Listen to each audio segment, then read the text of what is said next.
Hello everyone, welcome back to another new video wisdom of love. So बच्चों, आज हम cover करने वाले हैं हमारे इंडियन कॉन्स्टिट्यूशन के सबसे बड़े आर्टिकल। ये एक ऐसा आर्टिकल है कि हर एक ह्यूमन बीइंग, जितने भी लोग हैं, उसके लिए सबसे ज्यादा इंपॉर्टेंट है। अगर ये आर्टिकल ना हो तो आप जीवन जीने का कल्पना कर ही नहीं सकते हो। ये आर्टिकल एक इतना बड़ा आर्टिकल है, आप सोच नहीं सकते हो कि भाई साहब इसके बिना आप इस सोसाइटी में एग्जिस्ट भी नहीं कर सकते हो। ऐसा इसके बिना ऐसा ओके। आज जो आप उठते हो, बैठते हो, खाना पीना, रहना, मरना, जीना, पढ़ना, उठना, ठीक है, ये सारा चीज जो है, सबसे बड़ा आर्टिकल जो है ये हमारे इंडियन कॉन्स्टिट्यूशन का आर्टिकल 21।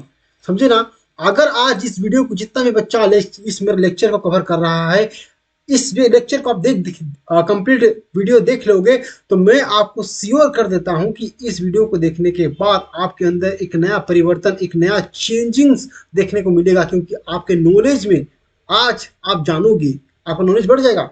आज आप जानोगे कि अपने अधिकार के बारे में, एक ऐसा अधिकार है जो आर्टिकल 21 देता है। ठीक है, protection of life and personal liberty के बारे में। एक छोटा सा लाइन है, लेकिन इसके अंदर बे राइट अगर प्रोविजन देखिएगा तो बहुत ही छोटा सा लाइन है इसका है। लेकिन आज हम इस पर केस लो पर डिस्कस करेंगे। इसमें बहुत सारे केस, कम से कम तो 20-30 केस लो इसमें है। ठीक है, आपको उस सारे केस के बारे में बताएंगे भी और आपको कुछ केस लो के बारे में समझाएंगे भी ऐसा। ओके ना। तो सभी मेरे बच्चों से जितना भी है देख रहे वीडियो को, आप लोगों से पूरा रिक्वेस्ट है, वीडियो को अंत तक जरूर देखो। और इसका नोट्स चाहिए तो आप मुझे कमेंट कीजिएगा इस वीडियो के नीचे। ओके, नोट्स फ्री मिल जाएगा आप लोगों को। ओके, उसके बाद आप खुद भी लिख सकते हो नोट्स इसका। ओके, और हमसे पर्सनली भी नोट ले सकते हो इंस्टाग्राम पर, टेलीग्राम पर। टेलीग्राम चैनल है, जुड़ सकते हैं हमारा टेलीग्राम चैनल। इस वीडियो के डिस्क्रिप्शन के नीचे लिंक है, टेलीग्राम पे जुड़ो। इंस्टाग्राम पे भी आके कमेंट कर सकते हो, हमसे कहीं से भी जुड़ो पर्सनली। ऐसा आप हमसे कोई भी क्वेश्चन पूछ सकते हो और इसका पीडीएफ भी पा सकते हो। और हर तरह गाइडेंस मैं आपको दूंगा, जो भी आपका रिक्वायरमेंट होगा उस हिसाब से। तो चलिए, without killing a time, we are going to start article 21 of the constitution, Indian constitution, protection of life and personal liberty. Okay, देखिए बच्चा, बात करता है आर्टिकल 21 रीड्स, पढ़ते हैं ऐसा। ठीक है, तो no person shall be deprived of his life and personal liberty except according to the procedure established by law. Okay ना। After the Maneka Gandhi decision, एक केस है मेनका गांधी का ऐसा। ओके ना। मेनका गांधी डिसीजन आर्टिकल 21 बात करता है, बताता है कि no now protects the right of life and personal liberty not only from the executive action but from the legislative action also. तो यहाँ पे ये बोलता है, देखिए कि हमारे पास हमारा जो है प्रोटेक्शन ऑफ लाइफ, लाइफ का प्रोटेक्शन की बात करें, पर्सनल लिबर्टी, जो हमारा लिबर्टी कहने का मतलब क्या होता है। देखिए, लिबर्टी कहने का मतलब ये होता है कि जहां पर आपको राइट्स दिया गया है, कुछ राइट्स, और कुछ राइट्स में आपको उसका मतलब रोका भी गया है, स्टैंड भी करके रखा है ऐसा। राइट मतलब अधिकार के साथ कुछ पाबंदियां भी आपको दिया गया, इसीलिए पर्सनल लिबर्टी के बारे में बात करता है। लिबर्टी का मतलब ये होता है। ओके, तो एक जो केस है जहां पे ये बताया गया, देखिए कि यहाँ आर्टिकल 21 जो है, जो प्रोटेक्शन जो देता है, protection the right of life and personal liberty के बारे में। तो ये जो प्रोटेक्शन सिर्फ आपको एग्जीक्यूटिव एक्शन से नहीं मिलता है, जो कार्यपालिका होता है एग्जीक्यूटिव एक्शन, उससे बस नहीं मिलता है। आपको लेजिस्लेचर जो एक्शन, जो कानून बनाते हैं ऐसा, उसके बारे में भी आपको एक्शन देते हैं। लेजिस्लेटिव मतलब जो भी जितना भी नेता वाला जो भी लोग होते हैं, वो विधायक का जो बॉडी है, ऐसा मोदी हो गया, अमित शाह हो गया, निर्मला सीतारमन हो गई, जितनी भी अपोजिट पार्टी है, सॉरी जो रूलिंग पार्टी में है, ठीक है, लेजिस्लेटिव एक्शन जो भी कर रहे हैं, चाहे स्टेट का हो चाहे वो सेंटर का हमेशा, तो दोनों का एक्शन से ये प्रोटेक्ट करता है हमारा आर्टिकल 21। ओके, और इस बात का ये जो गारंटी जो मिलता है, द गारंटी जो है आर्टिकल 21 देता है, ये हमारा कॉन्स्टिट्यूशन देता है, और ये अवेलेबल है सिटीजन और नॉन सिटीजन दोनों के लिए ऐसा। ठीक है, ये हमारे भारत के नागरिकों के लिए भी है, आपके लिए भी है, और ये जो नॉन सिटीजन है, फॉरेन के जो लोग हैं, उनके लिए भी है। और ये जो बात जो बोला गया था, chairman railway board versus Chandrima Das, Chandrima Das, ये आयर 2000 के केस में ही बात बोला गया था। तो ये जो है आपको अवेलेबल जो है दिया गया है, ये प्रोटेक्शन मिलता है आपको एग्जीक्यूटिव एंड लेजिस्लेटिव दोनों से। और गारंटी जो दिया गया हमारा आर्टिकल 21 जो दोनों को देता है, सिटीजन को, भारतीय नागरिक को भी और नॉन सिटीजन को भी ऐसा। ओके, इसी तरह से एक आर्टिकल इसमें और बताया गया है कि आर्टिकल 21A जहां पे बात करता है राइट टू एजुकेशन की बात करता है। जो आर्टिकल जो ये राइट टू एजुकेशन जो है आर्टिकल 21A जो 86 कॉन्स्टिट्यूशन अमेंडमेंट 2002 में जोड़ा गया था।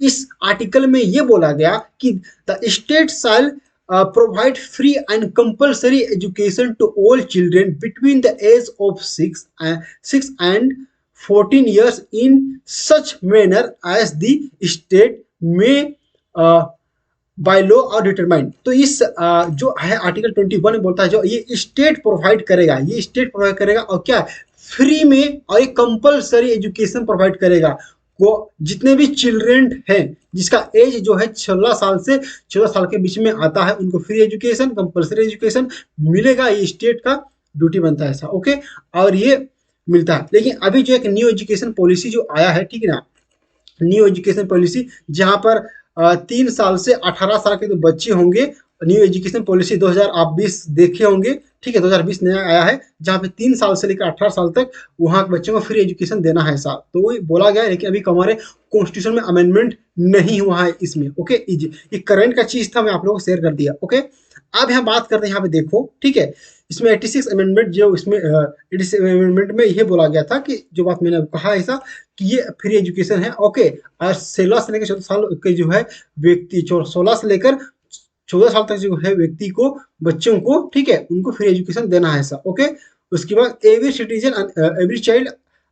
चाइल्ड सिटीजन हैज राइट, ठीक है ना, और ये फंडामेंटल आपका राइट से। ओके ना, उसके बाद आगे बढ़ते हैं। ओके, आगे बढ़ते हैं जिसमें कि लेकिन इसमें एक बात और बोला गया था कि देखिए हर एक बच्चे को नहीं पढ़ेगा, बट देयरफॉर इसलिए but his right to education, ये जो राइट टू एजुकेशन जो है subject to the list of economic capacity and development of this state. तो यहाँ पे जो है ये देखा है कि लिमिट भी होगा कि जो इकोनॉमिकली कैपेबिलिटी है उन पर ये नहीं होगा ऐसा। तो ऐसा नहीं कि जो इकोनॉमिकली बहुत ज़्यादा पैसा है उस पर ये कंपलसरी होगा, ऐसा नहीं है। डेवलपमेंट जो कंट्री है, डेवलपमेंट स्टेट है, उस पर भी अप्लाई होगा। ओके, जो डेवलप कर रहा है ऐसा, ये बात subject to the list of the economic capacity and development of the state उस पर निर्भर करेगा। ओके, बात करते हैं ड्यू। आप एक होता है कि देखिए आप एक समझाते हैं ऐसा।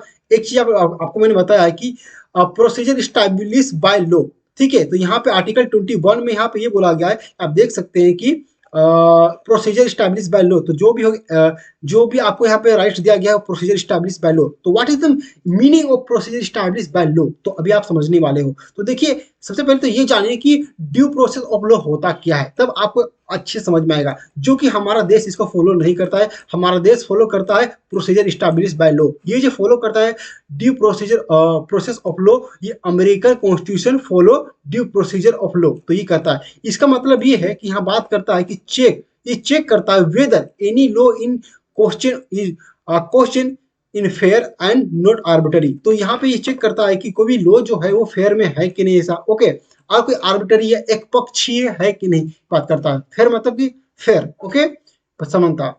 उसके बाद आर्बिटरी नॉट आर्बिटरी, मतलब आर्बिटरी नहीं होना चाहिए, एक पक्षी नहीं होना चाहिए, ठीक है। और gives wide scope to the court to grant protection to the rights of citizen. तो ये जो है वाइड स्कोप देता है, किसको देता है, ये कोर्ट को देता है। एंड ग्रांट करता है किसको, protection of the right of the citizen, जो राइट की सिटीजन को प्रोटेक्ट करता है ऐसा। अब हम बात करते हैं what is meaning of the procedure establish by law. तो ये सबसे बड़ा इंपॉर्टेंट चीज है, समझिएगा यहाँ पे। Okay, procedure establish by law, इसका मतलब ये होता है कि meaning that the law that in duly enacted by legislature or the body in question is valid if the procedure to establish it has been correctly followed। तो यहाँ पर मान लीजिए कि यहाँ पर कोई हमारा लेजिस्लेचर जो कानून बना देता है ऐसा, ओके, तो उसको जो हम लोग करेक्टली फॉलो करना पड़ता है। जब प्रोसीजर हम लोग को प्रोसीजर लॉ के द्वारा इस्टेब्लिश होता है, हमारा कानून के द्वारा, मतलब कोई भी चीज होता है हमारा, तो ये कानून के द्वारा ही इस्टेब्लिश होता है। प्रोसीजर स्टैब्लिश बाय लॉ, तो इसका मतलब ये है कि ये जो है इनेक्टेड होता है वो लेजिस्लेचर के द्वारा होता है, ठीक ना। और ये वैलिड ऑफ द प्रोसीजर जो होता है स्टैब्लिश बाय लॉ, और ये करेक्टली आपको हमें फॉलो करना पड़ेगा। जो भी हमारा लेजिस्लेचर बॉडी बनाएगा उसको फॉलो करना पड़ेगा हमें। ओके, चलिए आगे बढ़ते हैं। तो आगे यहाँ पे एक हमारा एक समझिए कि यहाँ पे एक यहाँ पे एक बात हम लोग देख रहे हैं कि सबसे पहले ऊपर लिखा गया है कि पर्सनल लिबर्टी। तो यहाँ पे लिखा गया है पर्सनल लिबर्टी। तो what is the actual meaning of the personal liberty? Okay, आप समझने वाले इसके लिए एक केस में आप लोग को रेफर करूंगा, बहुत ही बड़ा केस है। ओके ना, personal liberty meaning and scope ये हम लोग जानते हैं। ओके, चलिए थोड़ा इसको मैं मिटा देता हूँ। अरे मिट जा भाई, हाँ पेन आजा मेरा। ओके, तो देखिए ए के गोपालन केस AIR 1950 सुप्रीम कोर्ट 227। तो ये एक केस आता है, ओके ना, ए के गोपालन का सुप्रीम कोर्ट पर। ओके, जहां पर एक बात बोला जाता है कि देखिए समझिएगा, ओके ना, जहां पर्सनल लिबर्टी के बारे में यहाँ बोला गया है। देखिए खट जा भाई, नोटिफिकेशन आ रहा था। ठीक है, तो यहाँ देखिए the court took the view that the personal liberty only means liberty relating to or concerning the personal body personal और बॉडी ऑफ द इंडिविजुअल। तो यहाँ पे ये देखिए कि पर्सनल लिबर्टी कहने का मतलब कि यहाँ पे कंसर्निंग जो रिलेट करता है किसे, एक पर्सन को रिलेट करता है, एक व्यक्ति को करता है, और वो व्यक्ति जो क्या होगा एक इंडिविजुअल। मतलब पर्सनल लिबर्टी मतलब कि हर एक पर्सन, ठीक है, चाहे फीमेल हो चाहे फीमेल हो, और इंडिविजुअल मतलब एक व्यक्तित्व, एक ही व्यक्ति की बात करता है, बॉडी ऑफ इंडिविजुअल, तो एक इंडिविजुअल व्यक्ति। अब देखिए इंग्लैंड में इसका क्या एक्सप्रेशन दिया है। तो इंग्लैंड जो है expression has been understood in the restricted sense. Okay, उसके बाद देखिए decency has said, decency said इसके बारे में कहा, डिसेंसी ने क्या कहा है पर्सनल लिबर्टी के बारे में समझिए कि right to personal liberty means a person right not to be subjected to imprisonment, तो अरेस्ट और other physical coercion in any manners that does not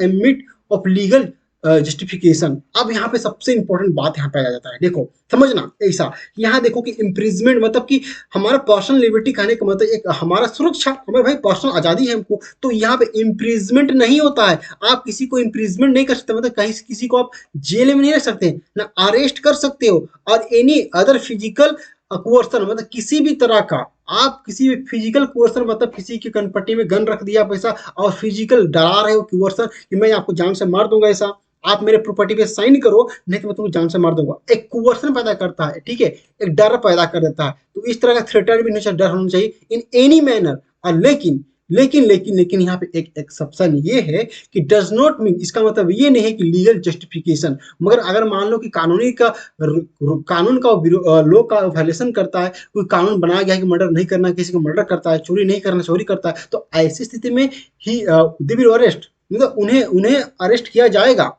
okay ना, ये बात में कहा गया था। चलिए एक केस लोग खत्म हो गया, अभी एक और समझिए, अभी पर्सनल लिबर्टी के बारे में बहुत बड़ा मीनिंग है यार, सही बता रहे हैं आप लोग को। ओके, तो ये पर्सनल लिबर्टी पर ऐसा Kharak Singh versus state of Punjab 19 AIR 1963 Supreme court का केस ऐसा, the terms personal liberty was interpret to a compensation terms including with in the self research makeup and personal liberty man others thing deals. Okay, तो यहाँ पर एक बात बोलता है कि ये जो हमारा पर्सनल लिबर्टी दैट मीन्स यहाँ पर आपको यह एक फ्रीडम भी आपको दिया गया है सर, ठीक है, article 21 of the article 90 deal करता है ऐसा। ओके, और आर्टिकल 19 में हाँ मैं आपको पढ़ाया था कि वो बात करता है आपका फ्रीडम के बारे में बात करता है, जहां पर फ्रीडम की बात करता है, ठीक है, जिसमें आर्टिकल 19 जो है while article 19A deals a particular species और ट्रिब्यूटेट्स दैट फ्रीडम, तो ये फ्रीडम के बारे में बात करता है ऐसा। ओके ना, कि आपका पर्सनल लिबर्टी मतलब आपको फ्रीडम भी है भाई। ओके ना, तो ये आपका फ्रीडम के बारे में बात करता है जो article 21 personal liberty, the personal liberty in article 21 takes in a compress this resides. Okay, तो यहाँ पर आपको पर्सनल लिबर्टी के बारे में बात करता है। एक और केस देखते हैं ऐसा, बहुत सारे केस है लेकिन अभी मैं फटाफट हम लोग खत्म करेंगे, बहुत सारे केस है एकदम इंपॉर्टेंट केस है, अभी मेनका गांधी का केस बाकी है। ओके ना, RC ऑपरेशन वर्सेस देखिए R.C Cooper versus senior of India 1970 का केस है। इट वाज दैट इस केस में हेल्ड हुआ था, इस केस में ये बोला गया था कि ठीक ना, फ्रीडम की बात करता है इसमें भी, it has different dimensions that there may be overlapping between different fundamental rights, and therefore it's not a valid argument to say that expression personal liberty article 21 and interpret as violate overlapping between article 21 article 19। ठीक है, तो यहाँ पे ये बोला गया था कि आर्टिकल 21 जो इसमें कि वॉलेट मतलब कि ये फ्रीडम की बात इसमें भी इंटरप्रेट करता है, फ्रीडम के बारे में बात करता है। ओके, देखिए ज़्यादा इसमें नहीं है। आप देखिए, अब हम बात करते हैं सबसे मेन। अब इसके बाद आता है ए के गोपालन वर्सेस, ठीक है, ए के गोपालन का केस के बाद अभी देखिए सबसे बड़ा केस जो है अब ये मेनका गांधी का केस है। ओके ना, जहाँ पे मेनका गांधी का जो केस में ये सबसे बड़ा केस है, बहुत ही बड़ा लैंडमार्क जजमेंट है यहाँ पर। ओके, जो कि 1978 में आया था, Maneka Gandhi versus union of India. Okay, supreme court का भगवती जो है जस्टिस जो है ऑब्जर्व दैट, क्या ऑब्जर्व की थी, सबसे बड़ा केस है, लोग एग्जाम में पूछता ही है केस में। The expression personal liberty to it's so widest amplitude, okay, and it's cover a variety of rights। तो ये क्या करता है, वेराइटी ऑफ राइट्स को कवर करता है, which go to constitute the personal liberty a man, and some of them this rise to the status of distinct fundamental rights and gives additional protection under article 19 and article 21, okay, is controlling by article 14 and 19। तो यहाँ पे सबसे important चीज आप ये देखिए कि article हमारा जो है बात करता है, ये केस हमारा बात करता है कि ये जो है हमारा आर्टिकल 19 और 21, ये कंट्रोल, ये प्रोटेक्शन जो आपको मिलता है, कंट्रोल जो किया जाता है आर्टिकल 14 जो मैंने बताया था वो equality before law, no one is above the law, equality before law, equal protection of law, equal equality before the law, ये आर्टिकल 14 की बात करता है। और आर्टिकल 19 ये इसे कंट्रोल करता है, ये जो आर्टिकल 19 और आर्टिकल 20 जिस कंट्रोल में इसको रखता है। ओके, तो इसके कॉन्सेप्ट ये है सा। और ये जो है हमारा आगे होता है the concept of the reasonable must be projected in the procedure. Okay, उसके बाद अच्छा, इसमें अब जिसमें इसमें सबसे ज्यादा कुछ है नहीं है, ठीक है। अब यहाँ पे देखिए इस केस में सबसे बड़ी बात है जो डिग्निटी की बात करता है, जो मेनका गांधी में आपको इस केस में देखने को मिलेगा। तो जो हमारे पास जो खुद का डिग्निटी होता है, वो अपना हमारा डिग्निटी जो हम लाइफ जीते हैं, इसी केस में इंट्रोड्यूस किया गया था ऐसा। ओके ना, तो ये बात समझ के रखिएगा आप लोग। ओके, जहाँ पे होगा आर्टिकल 21, उसके बाद देखिए आर्टिकल, इसमें आगे नहीं पढ़ते हैं। ओके, इस केस में इतना ही अभी। अब देखिए, अब इस केस सबसे इंपॉर्टेंट चीज, अब देखिए नेक्स्ट केस हमारा ये है Francis Coralie versus Delhi versus Delhi Adams, ठीक है, एडम्स, AIR 1981 सुप्रीम कोर्ट का केस है, जहाँ पे सबसे इंपॉर्टेंट बात यहाँ पे बोला गया था। इसमें सिर्फ हम कुछ ही ज़्यादा डिटेल में नहीं जाएंगे आपको। ओके, तो यहाँ पर यही बात बोला गया था, सबसे मेन चीज यहाँ देखिए, विथ ह्यूमन डिग्निटी। तो यहाँ पे आपको लाइफ जो है, आपका राइट टू लाइफ, तो यहाँ पे राइट टू लाइफ को जो इंट्रोड्यूस किया गया था इस केस में, जो कि आर्टिकल 21 में आपको ये प्रोवाइड करता है। तो यहाँ पे देखिए राइट टू लिव, तो आपको रहने का अधिकार है भाई। एक अच्छा देखो, हमारे पास ये अधिकार है कि हम मतलब जीने का हमें अधिकार है, राइट टू लिव, मतलब रहो अच्छी से, जैसे भी रहो। लेकिन इस समाज में यदि हमको रहना है तो भाई कुत्ते का मौत तो नहीं मरना है, ठीक है ना, जो जानवर जैसे जी रहे हैं ऐसा जिंदगी तो नहीं आना। तो पर्सनल लिबर्टी, यहाँ पे यही बोला गया कि पर्सनल लिबर्टी का मतलब ये होता है कि भाई साहब ये राइट टू लिव है, लेकिन यहाँ पर आपको विथ ह्यूमन डिग्निटी के साथ। तो वाइट मेनका गांधी केस, यही केस में मैंने बताया था अभी आपको डिग्निटी के बारे में ना, तो यही केस में भी इसको इलेबोरेट कर दिया कि भाई साहब कि यहाँ पर आपको पूरा ह्यूमन डिग्निटी के साथ एक सम्मानजनक जीवन जीने का भी अधिकार है। मतलब आपके पास राइट टू लाइफ है, जियो जैसे भी जियो, लेकिन इसका ये मतलब नहीं कोई व्यक्ति आपके डिग्निटी को हार्म कर देगा। आपके साथ इस समाज में, इस सोसाइटी में, अपने घर में अपना आपको एक ह्यूमन डिग्निटी के साथ रहने का आपको पूर्ण अधिकार है, जहां पर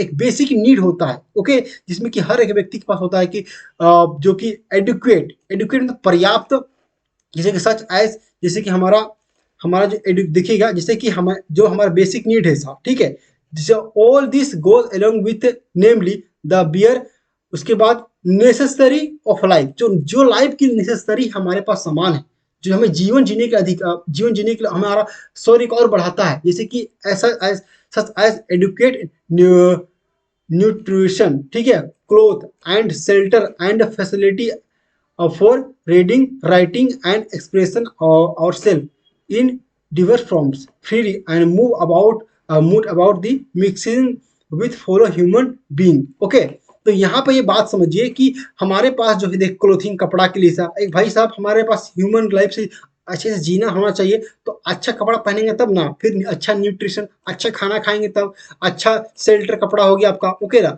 ओके, घर होगा शेल्टर हो घर, ओके, फैसिलिटी मिलना चाहिए रीडिंग करने पढ़ने के लिए ऐसा, ओके, ये सारी चीजें कहाँ हो गया, ये आर्टिकल 21 में आपको दिया जाता है, ओके। ओके, अब हम आगे बात करते हैं कि एक सबसे बड़ी बात है ह्यूमन डिग्निटी। यहाँ पे एक केस है, देखिए, right to life with human dignity. तो भाई हमारे पास है राइट टू लाइफ, हमें जीवन जीने का अधिकार है, राइट टू लाइफ, कोई हमें जान से मार नहीं सकता है, यही हमारा बात करता है ना, सिंपल सी बात है, राइट टू लाइफ कोई नहीं मार सकता है, कोई भी हमारा डिग्निटी हार्म नहीं कर सकता है, लेकिन ये जो है जीने का अधिकार है, but with with human dignity. जिस एक केस में प्रपोज किया गया था, ये बात बोला गया था, occupational health and safety association versus union of India 2014 का ये केस है, बहुत ही लैंडमार्क केस है, जहां पे ये बोला गया था कि the protection of health and strength of workers and their access to just and human condition of worker, ठीक है, उसका were taken essential condition to live with human dignity. तो यहाँ पे हमारा बात करता है प्रोटेक्शन करता है हेल्थ को, ह्यूमन हेल्थ को ऐसा, ओके ना। जब स्ट्रेंथ की बात करता है वर्कर का ऐसा, तो यहाँ पे जो एक्सिस है उनके पास जस्ट मतलब आप आराम से अपने जीवन को व्यतीत करेंगे ऐसा, लेकिन एक कंडीशन होता है कि ह्यूमैनिटी एक ह्यूमन लाइफ से वो जिए ऐसा। कंडीशन क्या है उसका, ह्यूमन डिग्निटी के साथ जिए। वर्कर है भाई, तो उनको हम कोई भी काम नहीं करा सकते हैं क्या, ठीक है, वैसा नहीं कोई भी काम कर सकते, उनका कोई इज्जत नहीं है। तो मान लीजिए आपके घर में कोई काम करने आता है, तो वो उसके पास डिग्निटी नहीं है क्या, तो वो अपना उसका अपना प्रोफेशन होगा, बट उसके पास भी एक राइट है, तो वो है right to life with human dignity, okay ना। एक और केस है जिसमें कि Narjit Singh Johar versus Johar versus union of India 2019 का केस है। अभी लैंडमार्क केस देखिए 19 का चाहिए, ये एक ऐसा केस है भाई साहब जो कि अभी करंट में भी चर्चित है हमारा, ठीक है, अभी करंट में जो हमारा जो फरवरी महीना था उसमें बहुत ही ज्यादा चर्चित रहा। क्यों रहा ऐसा, ये जो रहा कि शादी को लेकर के साथ जो सेम सेक्स मैरिज जो है ना, एक ही जाति के लड़की है लड़की शादी, लड़का शादी, दोनों एक साथ सेक्स कर सकते हैं, इस बात की जो है सेक्स का जो है वो वैलिड माना गया था, ओके। इस केस में जो है क्या बोला गया था कि सेक्शन 77 ऑफ द आईपीसी, तो यहाँ पे ये बोला गया था was held unconstitutional in so far as criminalized homosexual act between consenting adult. Human dignity is an important consideration of the judgment because human dignity is not a strength Jekyll's idea. Okay, rather अब देखिए यहाँ पे बहुत होता है ये IPC का section जो है आईपीसी, जिसका फुल फॉर्म होता है इंडियन पिनल कोड। जितना भी क्रिमिनल काम, जितने भी क्रिमिनल के लिए जो केस होता है वो सिर्फ आईपीसी में इसके अंतर्गत आता है। जितना भी क्राइम होता है सबके वो आईपीसी के अंदर आता है, इसके जिसको हम बोलते हैं इंडियन पिनल कोड, हिंदी में कहते हैं भारतीय दंड संहिता 1800, ये इसका आया था 1860 में, ओके ना। चलिए अब यहाँ पे देखिए कि ये जो सेक्शन जो ये बात बोलता था कि दो लोगों के बीच में, मतलब कि जो कि जैसे कि मैंने आप सबको बताया कि सेम सेक्स, मतलब कि एक सेक्स का आदमी, ये लड़की है ये लड़की है भाई, दोनों एक दूसरे से अगर मान लो वो लोग सेक्स कर रहे हैं, तो ये इस चीज को गलत मानता था, इस चीज को इलीगल मानता था। कौन, हमारा ये आर्टिकल ये जो इलीगल मानता था 377 आईपीसी। तो बाद में सुप्रीम कोर्ट में केस गया, ठीक है, नरजीत सिंह जोहर वर्सेस इंडिया जो है इस केस में 2019 में, इस चीज को क्या बोला गया, ये अनकॉन्स्टिट्यूशनल माना इस चीज को, ठीक है। तो यहाँ पे अनकॉन्स्टिट्यूशनल माना ऐसा, तो इस पे ये उनको राइट्स मिला है केस में, ठीक है, कि जहां पर जिस तरह का जो सेक्स हुआ है उसको वो अनकॉन्स्टिट्यूशनल माना। तो ये भी अनकॉन्स्टिट्यूशनल क्यों माना भाई, इसीलिए क्योंकि अगर वो उनका इच्छा है, अगर वो क्या उनके पास राइट एडल्ट है तो वो कर सकते हैं ऐसा, ओके ना। तो human dignity in is important, मतलब मेन चीज है कि ह्यूमन डिग्निटी इंपॉर्टेंट होना चाहिए ऐसा, ओके। इसकी बाद में बात करता है, उसके बाद ठीक है, other it involves all this rights and freedom which enable a person to live life without encroachment upon his on her respective period of safety. तो उनको भी सेफ्टी और रिस्पेक्ट उनको दिया जाएगा ऐसा, ओके। तो अभी हमारे इंडिया में एक बहुत ही बड़ा केस चल रहा है कि देखिए होमोसेक्सुअलिटी जो है ऐसा, ठीक है, होमोसेक्सुअलिटी कहने का मतलब कि दो मेल दो ठीक है, दो मेल या दो फीमेल, दोनों शादी करने दोनों से संबंध बनाते हैं तो वो इलीगल नहीं है अब इंडिया में, ओके ना। इससे पहले इलीगल था, ओके। लेकिन अब एक डिमांड चल रहा है कि जो होमो जो कि दो मेल और मेल मतलब होमोसेक्सुअलिटी जो है, होमो जितने भी है, ठीक है, तो वो शादी की बात कर रहा है, शादी के लिए डिमांड कर रहा है, तो वो हमारे इंडिया में अभी तक वो वैलिड नहीं है। अगर मान लीजिए दो जो लोग हैं जो सेम सेक्स के हैं तो वो शादी करते हैं तो वो इलीगल माना जाता है, अभी तक वो वैलिड नहीं है, लो उसको नहीं मानता उस कानून को, ओके ना। देखिए आयरलैंड एक ऐसा कंट्री है, आयरलैंड जहाँ पे सबसे पहले इसका आपको करंट बता देते हैं, आयरलैंड, ठीक है, आयरलैंड जहाँ पर 2001 में, ठीक है ना, इस शादी को माना गया था, वैलिड माना गया था कि दो हेमोसेक्सुअलिटी, दो लोग जो होगा इस वक्त, दो लोग जो होगा वो मतलब कि चाहे मेल चाहे female, male male female female, तो वो शादी करते हैं तो वो वैलिड होगा, उन शादी को मान्यता देता है अदर कानून, अदर कंट्री का लोग, ओके ना। अब हम बात करते हैं नेक्स्ट ऐसा, नेक्स्ट अभी हम बात करेंगे जहां पर भी एक सबसे इंपॉर्टेंट और केस है, अभी ये सारी जितने भी केस में बता रहा हूं अभी लैंडमार्क केस, सबसे बहुत बड़ा बड़ा केस ये लोग जो, ठीक है, Joseph Shine versus union of India 2019 का केस है भाई साहब। ये एक ऐसा केस है, बता रहा हूं मैं आपको कि अब देखना, ऑफेंस ऑफ अडल्टी अनकॉन्स्टिट्यूशनल। अब ये देखिए, आप देखिए, ये बात ये बोलता है कि हमारा सेक्शन जो है आईपीसी का सेक्शन 497 बात करता है हेल्थ, सुप्रीम कोर्ट ने इस बात को क्या कहा, अनकॉन्स्टिट्यूशनल कर दिया, किस ये सेक्शन जो है उसको अनकॉन्स्टिट्यूशनल कर दिया। क्यों कर दिया गया समझना, unconstitutional on the grounds that it's violate women's right to dignity and hence to infringe article 21, ठीक ना, इन्फ्लुएंस दी आर्टिकल 21 के अगेंस्ट में था। कौन ये जो सेक्शन जो है हमारा 497 जो है ये आर्टिकल 21 की अगेंस्ट में था, ये वुमेन की जो राइट्स थे उसका वॉल्यूशन कर रहा था। हमें राइट टू दिया गया है article 21, right to life and personal liberty के बारे में दिया गया है, लेकिन ये जो हमारा आर्टिकल 20 हमारा जो सेक्शन जो है 497 जो है ये क्या कर दिया गया था, ये एक मतलब कि ये आर्टिकल 20 वोलेट कर रहा था। कैसे वोलेट कर रहा था समझते हैं। ऐसा अगर ये सेक्शन ये बात बोलता है कि मान लीजिए कि आप मान लीजिए कि यहाँ पर एक व्यक्ति है, ओके, एग्जाम्पल दे रहा हूँ, एग्जाम्पल एकदम समझिएगा, ओके ना। ये एक व्यक्ति है, ठीक है ना, ये हस्बैंड है और ये वाइफ है, ठीक है। तो पहले क्या होता था कि हम लोग वाइफ जो होता है उसको एक प्रॉपर्टी समझते थे, ठीक है। तो वाइफ एक कोई प्रॉपर्टी है क्या किसी का, है बताइए, प्रॉपर्टी है किसी का, कोई प्रॉपर्टी नहीं है। वाइफ जो है, वाइफ होती है वो हमारे हिंदू धर्म में जो है, हमारे भारत की संस्कृति में नारी को एक देवी के रूप में पूजा जाता है। तो भाई साहब पहले का जो कॉन्सेप्ट था कि हस्बैंड जो है अपने वाइफ को एक प्रॉपर्टी समझता था। तो मान लीजिए कि कोई ऐसा सिचुएशन, ऐसा क्राइम होता है जहां पर जो वाइफ है, ठीक है, वाइफ जो दूसरे व्यक्ति के साथ अपने संबंध बना लेती है, दूसरे व्यक्ति के साथ एक संबंध बना लेती है, तो जो हस्बैंड जो होता है वो केस करता है, ठीक ना। अगर मान लीजिए इसमें केस करता है तो किसको केस करेगा, इस जो लड़का पर केस कर सकता है, लेकिन लड़की पर केस नहीं कर सकता है। क्यों? क्योंकि भाई साहब ये लड़का जो ये समझता है, जो हस्बैंड ही समझता है कि ये मेरी प्रॉपर्टी है, तो ये जो लड़का तुम अपनी मेरी पत्नी के साथ तुम क्यों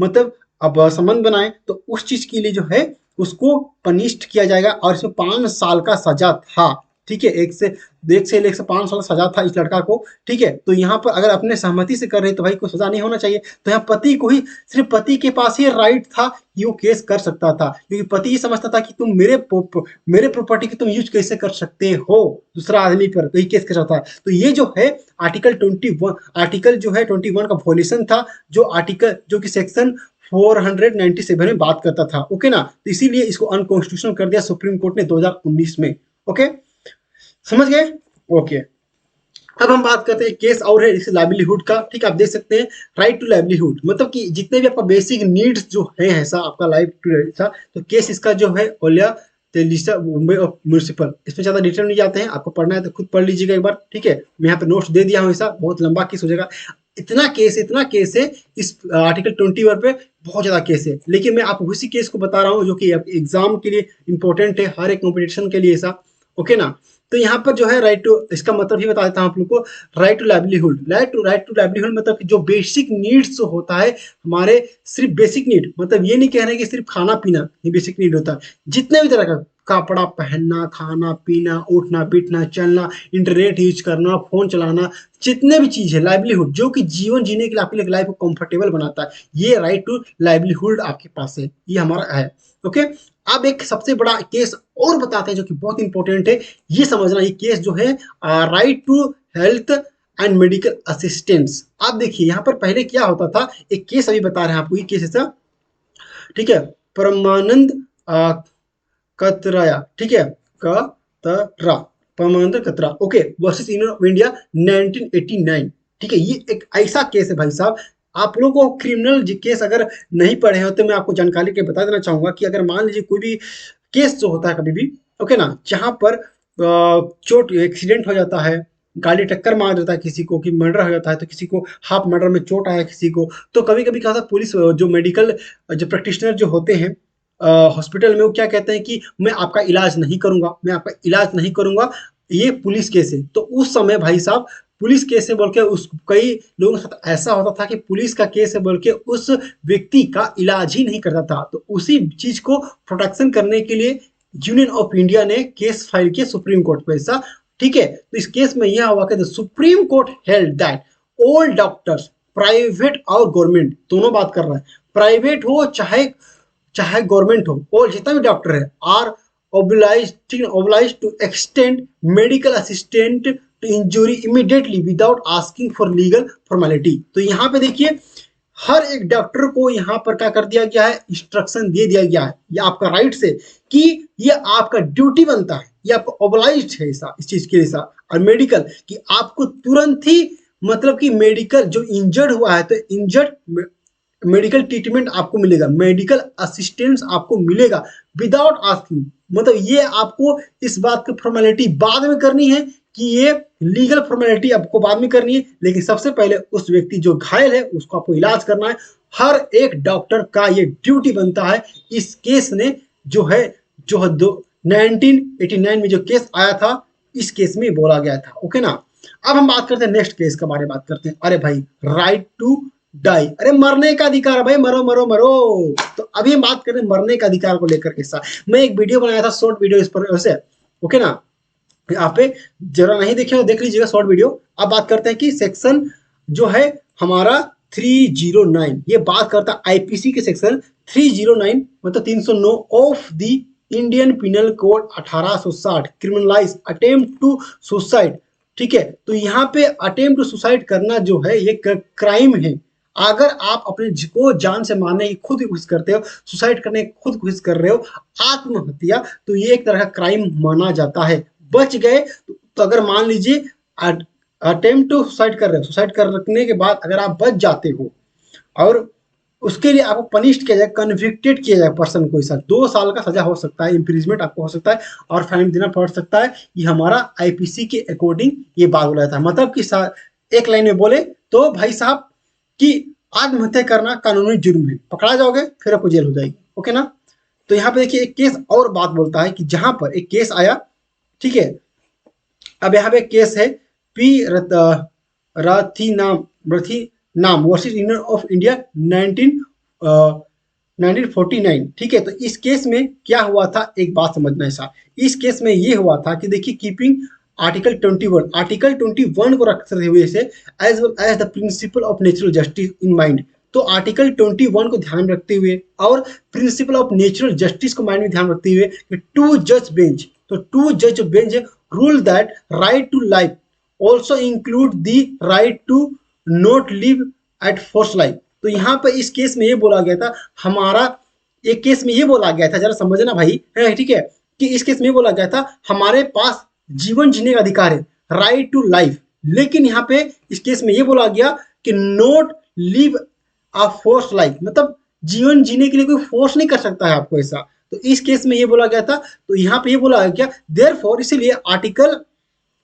309 of the Indian penal code was declare void, ठीक है। इसीलिए इस चीज को वॉइड कर दिया गया था ऐसा। मतलब यहाँ पे भाई आपको सुसाइड करने का राइट दे रहा है, ठीक, मतलब कोई आपको जीवन जीने के लिए कोई फोर्स नहीं कर रहा है। तो इसलिए सुप्रीम कोर्ट ने जो है इस केस को क्या कर दिया गया था, इसमें ये इस केस में जो है क्या कर दिया गया था, इसको जो 309 है जो आईपीसी का उसको वॉइड कर दिया गया था, गलत साबित कर दिया गया था। लेकिन एक जजमेंट और आया जहां पर 1949 के बाद 1969 के 1969 में इस केस को और इसको कॉन्ट्राडिक्ट कर दिया। क्या बोला गया उसके बाद देखिए, पी रत्नीमा ओवर रूल। तो इस केस में ओवर रूल कर दिया गया कि इसमें क्या ओवर रूल कर दिया गया कि court conclude that suicide being an unnatural termination of life. तो यहाँ पे एक वर्ड बोला गया कि अननेचुरल टर्मिनेशन ऑफ लाइफ। भाई आपको जब बुलावा जाएगा मरोगे, अगर मान लीजिए, तो ऐसे में तो कोई व्यक्ति मर जाएगा ना, हम इसको किसी को जीवन जीने का अधिकार है तो भाई कोई फांसी लगा लेगा, कोई भी आत्महत्या कर लेगा, अपना नस काट लेगा, कुछ भी कर लेगा ऐसा। It was against the concept of the right of life. तो इस केस में ये बोला गया कि आपको, इस केस में बाद में ये बोला गया 1996 में कि मतलब राइट ये अगेंस्ट में है कि आप राइट टू लाइफ के अगेंस्ट में है। क्या ये जो है it was the against the concept of right of life. तो आपके पास जो है unnatural of termination of life, ये आपका राइट्स नहीं है, राइट टू डाई नहीं है ये, ठीक है। इस केस में ये बोला गया था। लेकिन एक केस और आया, एक केस और आया। अरे भाई कितना केस आएगा, खत्म हो जाएगा, थोड़ा सा रुकिए, खत्म कर देंगे, ओके, ज्यादा देरी नहीं है और ओके ना। तो यहाँ पे समझिएगा कि अरुण अरु ठीक है, अरुणा रामचंद्र सनभाग, ठीक है, यूनियन ऑफ इंडिया। तो देख लीजिएगा यार, ओके, ठीक है, 2011 का। तो ये रिसेंटली केस है, 2011 का केस है। यहाँ पर देखिए इस पे एक मूवी बना था ऋतिक रोशन का, जहां पर बात करता है कोर्ट हेल्ड है, ठीक है, पैसेसिव यूथेनेसिया ठीक can be allowed to certain case. तो ये एक बीमारी है इंथिसिया, ओके ना। तो इस केस में मतलब कि आप मतलब कि अगर कोई आत्महत्या करता है तो इसका राइट से मतलब कि जहाँ पे आप देखे होंगे कि अगर मूवी देखे होंगे ऋतिक रोशन का, जहाँ पे क्या कहता है वो पैरालिस्ट रहता है पूरा बेड में, ना उठ पाता ना चल पाता है, बस किसी के पे डिपेंडेंट रहता है, कुछ भी नहीं कर पाएगा अपने से ऐसा। तो भाई ऐसा लाइफ में क्या करेगा ऐसा। तो इसमें ऐसे के ये जो बीमारी है जो है पैसिव, ठीक है ना, इंथेसिया, ऐसे में वो मर सकता है। इसका राइट्स इसको दिया है, अपने हिसाब से अपने लाइफ को खत्म कर सकता हो। जीने का क्या ही मोल, आप कुछ कर नहीं पा रहा, ना उठ पा रहा, चल नहीं पा रहा, ना बेड से कुछ नहीं कर पा रहा। तो ऐसी स्थिति में उसका, ठीक है, वो अपना लाइफ ले सकता है ऐसा, ओके ओके। तो इसी तरह से अब है कॉमन काउस, ठीक है। उसके बाद आर registered society versus union of India 2015 का केस है, जहां पे बात करता है court decide that right to life with dignity under article 21 include right to die with dignity. तो यहाँ पर एक केस, इस केस में ये बोला गया था कि जिस तरह से हमारे पास जो है कि हमारा राइट टू लाइफ मतलब अच्छी से डिग्निटी लाइफ हमारे पास है कि जीने का हमारे पास अधिकार है, उसी तरह से विथ मतलब right to life with dignity के साथ हमें जीने का अधिकार है। उसी तरह से हमारे पास ये भी राइट है राइट टू डाई, मतलब मरने के बाद भी हमारे पास जो मरने का भी एक अच्छा अधिकार है, मतलब मरने का बाद भी अंतिम संस्कार रहते हैं, अंतिम संस्कार, जैसे कि मरने के बाद भी ऐसा नहीं कि आपका राइट से ये नहीं, मरने के बाद आपके पास भी राइट है कि आपका बॉडी का जो है अंतिम संस्कार अच्छी तरह से किया जाए, एक आदमी धार्मिक तरीके से, ये आपका ये केस इसका अधिकार देता है। अरे भाई साहब, अब आता है राइट टू प्राइवेसी। अरे भाई इतना केस इसमें आया है ना, मैं क्या कहूँ, एक ये भी केस जान लो, ठीक है। अब इसको राइट टू प्राइवेसी जो है, राइट टू प्राइवेसी जो है, जैसे सबसे पहले केस में ये आया था people union for civil liberty versus union of India 1997 के सबसे पहले केस में यहाँ पे बोला गया था कि आपके प्राइवेसी, भाई साहब अगर आप कुछ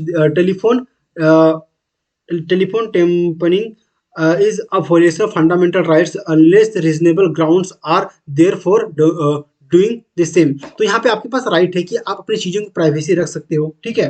मतलब कि भाई साहब आपकी मतलब प्राइवेसी खुद का भी है ना, कि प्राइवेसी मतलब जैसे कि आपके फोन में पासवर्ड हो गया, कुछ पर्सनल पिक्चर्स हो गए, फोटो हो गए, कुछ वीडियो हो गए, तो ये सारी चीजें पर्सनल, कुछ डॉक्यूमेंट हो गए, ठीक है, जो कि जरूरी है आपका। तो पर्सनल लिबर्टी को भी कोई हार्म नहीं कर सकता है। तो ये केस में इस चीज को इंट्रोड्यूस कर दिया गया था, ओके ना। लेकिन ये एक्सेप्शन है, मान लीजिए आप कोई ऐसे मान लीजिए कोई आप क्रिमिनल है, ठीक, कोई क्राइम किए हैं, तो आपका राइट टू प्राइवेसी उसको वायलेट किया जाएगा। ये एक्सेप्शनल केस है, लेकिन इसे जनरली कोई कर नहीं सकता है, ठीक है। एक केस है उसके बाद एक और केस है MX वर्सेस हॉस्पिटल, ठीक है, जेड, ठीक है, ये भी एक केस देख लीजिएगा। लेकिन इस केस में सबसे बड़ा जो है, सबसे बड़ा जो जजमेंट है अभी हमारा रिसेंटली 2019 का इस केस में आया था, ठीक है। सुरजीत सिंह, ये भी केस देख लीजिए, सुरजीत सिंह थर्ड वर्सेस कनवलजीत कुमार 2003 का केस है। अलाउड टू मेडिकल एग्जामिनेशन, अब ये भाई साहब ये कौन सा केस है यार है। यहाँ पे इस केस में देखिए ये बोला गया था, पहले क्या होता था कि allowed to examination of women virginity violates her right to privacy under article 21 of the Indian constitution. Okay, यहाँ पे देखिए केस में, अरे भाई कैसे पहले का रूल कैसा था कि यहाँ देखिए कि लड़की का मतलब गर्ल्स जो होती वुमेन की वर्जिनिटी के लिए उसको टेस्ट किया जाता था। तो उसका जो मेडिकल एग्जामिनेशन होता था कि भाई साहब किसी का भी मतलब एग्जामिनेशन होता था कि क्या चीज का मतलब कि आप वर्जिन हो या नहीं हो ऐसा। तो ये महिला के राइट्स की प्राइवेसी का जो है ये वॉयलेशन हो रहा था। ये आर्टिकल 21 इस बात को ऑब्जर्व किया गया और इस चीज को हटा दिया गया। तो यहाँ पे आपके पास जो है राइट टू प्राइवेसी है कि आपका वर्जिनिटी टेस्ट कोई नहीं कर सकता, इसे भी समझे ना। कैसा कैसा टेस्ट कराता था पहले यार, गजब का है। ठीक है, अब देखिए जस्टिस के एस पुत्तस्वामी, ठीक है, and others, union of India, Andhra, ठीक है, जजमेंट 2019 सुप्रीम कोर्ट का एक बहुत ही बड़ा लैंडमार्क जजमेंट ही है राइट टू प्राइवेसी को लेकर। ऐसा इसमें बहुत सारे गाइडलाइंस आए, ये सबसे बड़ा केस है। ओके ना, अगर कोई आपसे पूछता है कि भाई राइट टू प्राइवेसी का केस कोई कौन सा है करंटली, तो रिसेंट जजमेंट, तो आप इस केस का रेफर कर सकते हो, जो कि के एस पुत्तस्वामी जो है यूनियन ऑफ इंडिया इस केस में आया था, जो कि 16 में ये इंट्रोड्यूस हो गया था। ओके ना, बस इतना ही आपको बताते हैं। अभी देखिए बहुत सारे केस है, अभी आप लोग को इतने सारे केस आप लोग खुद से पढ़ लीजिएगा। मैं आपको एक इस नोट्स में बता दे रहा हूँ, ठीक है। अब सुप्रीम कोर्ट में बहुत सारे case education, right to education के बारे में दिया गया, ऐसा ह्यूमन राइट्स जस्टिसप्रूडेंस। तो यहाँ पे देख सकते हैं कि यहाँ पे आप देखिए राइट टू स्पीडी ट्रायल, यहाँ पर आर्टिकल 21 जोड़ दिया गया, ऐसा केस देख सकते हो भाई यहाँ पर, ठीक है ना। उस तरह से उसके बाद बहुत सारा केस है, ठीक है। राइट टू ट्रेवल अबाउट्स, ये हो गया मेनका गांधी का केस में बोला गया था। Right to dignity Maneka Gandhi का केस में बोला गया था, ठीक है। Right to privacy Govind state MP में बोला गया था। Right to clean environment MC Mehta versus union of India, यहाँ पे छूट गया है MC Mehta union of India, आप लिख लीजिएगा ऐसा। राइट टू लाइवलीहुड, जो कि मैंने केस बताया आपको। राइट टू एजुकेशन, ठीक है ना। मोहिनी जैन वर्सेस यूनि कृष्णा, ये केस है। अरे भाई साहब इतना केस है, देख सकते हो। राइट टू, उसके बाद राइट टू अगेंस्ट टॉर्चर, ये हो गया आपका। ओके, राइट टू अगेंस्ट बॉन्ड्रेज, ठीक है, बॉन्डेज, ओके ना, ये हो गया। फिर राइट टू लीगल एड, इतना केस है। राइट टू फूड, ओके ना। Non payment of minimum wage violation article 21, ये केस आप देख सकते हैं, इतना इतना केस है। ओके, इसी तरह से हमारा जो और केस है कि right to free legal aid, जो कि मैंने आपको बता दिया था। ओके, उसके बाद right to free speedy trial, ये सब चीज हो गया, ऐसा मैंने आपको बता दिया था। Okay, right to against illegal detention, okay ना। तो delay in execution of death sentence in violation article 21, okay. उसके बाद हो गया राइट टू क्लीन इन्वायरमेंट। तो इस तरह से बहुत सारा चीज है आर्टिकल 21 में, इतनी सारे केसेस है, खुद पढ़ लेना एक बार। मैं आपको बता दिया जो बेसिक बेसिक चीज है। तो आई होप गाइस कि इस वीडियो के माध्यम से आप लोगों को पता चला कि आर्टिकल 21 कितना ज्यादा इंपॉर्टेंट है एवरी ह्यूमन बीइंग के लिए, जहां पे बात करता है सिर्फ राइट्स की। आप में इतना बात कर दिया गया, सुप्रीम कोर्ट और हाई कोर्ट्स में इसके आर्टिकल 21 से रिलेटेड बहुत सारे केस लो है ऐसा। लेकिन इस वीडियो में हम लोग चर्चा किए कि सिर्फ और सिर्फ जो इंपॉर्टेंट केस लो है, जो लैंडमार्क जजमेंट है, उसके बारे में ऐसा। तो आई होप इस वीडियो के माध्यम से आपको बहुत सारी चीज जानने को मिला। इफ यू लाइक, हमारे वीडियो पसंद आया तो प्लीज लाइक कर देना, शेयर कर देना दूसरों के साथ, और सब्सक्राइब भी कर लेना। चलिए, मजा आया तो नोट्स डाउनलोड कर लेना फ्री में आप लोग, ओके। और नेक्स्ट अभी हम लोग पढ़ेंगे, इसके बाद हम लोग आर्टिकल 22 हमारा इसका लेक्चर आने वाला है। आप लोग प्लेलिस्ट चेक कीजिएगा, प्लेलिस्ट में हर चीज का आता है। एमसीक्यू भी कराएंगे सबका फ्री में आप लोग को, ठीक है। टेस्ट भी लेंगे तो पढ़ना अच्छे से, टेस्ट लेंगे तो आप लोग का कॉन्सेप्ट और क्लियर हो जाएगा। चलिए, मैं भी थक गया। Okay, bye bye. कितना बोलना पड़ता है कंटिन्यूसली। ओके, तो चलिए इस वीडियो में ताही जुड़े रहे हमारे चैनल विजडम ऑफ लो के साथ। चैनल को सब्सक्राइब कर देना, लाइक कर देना। Bye bye. Okay, love you all, bye bye.